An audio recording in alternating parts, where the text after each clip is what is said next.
মমতা ব্যানার্জি নাকি কালকে ধনধান্যে একটা মিটিং করবেন ডাক্তারদের সঙ্গে, শতখানেক ডাক্তার জুটবে।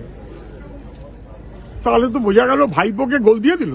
ভাইপো নাকি হাজার দুই এক ডাক্তার নিয়ে মিটিং করেছে, তাই আমতলায়।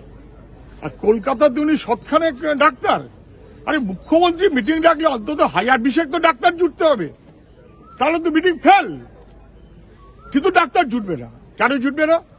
যদি সত্যি ডাক্তারদের সভা হয় তাহলে মুখ্যমন্ত্রীকে প্রথম গলবস্ত্র হয়ে বলতে হবে, আমি ক্ষমা চাইছি, অভয়ার বিচার আমি দিতে পারিনি, বরং অপরাধী সন্দীপ ঘোষকে আমি প্রমোশন দিয়েছিলাম, আমি অপরাধী। মেডিকেল কাউন্সিলের ভোট আমি করতে পারিনি, সেটা গুলি বন্দুকের লড়াই হয়েছে। IM এর ভোট আমি করতে পারিনি, ডাক্তারদের নিজস্ব নির্বাচন, গুলি বন্দুকের লড়াই হয়েছে। আমি ব্যর্থ। গলায় গামছা দিয়েও স্বীকার করা উচিত যে স্বাস্থ্যমন্ত্রী হিসেবে উনি ফেইল্ড, এবং 100, 200, 300 লোক যদি জোটে, হাজার বিশেক যদি না জোটে, ওর প্রথম কাজ স্বাস্থ্যমন্ত্রী হিসেবে রেজিগনেশন দেওয়া। কারণ ভাইপো তার চাইতে বেশি ডাক্তার জুটিয়েছে সেবাশ্রয়ের নাম করে।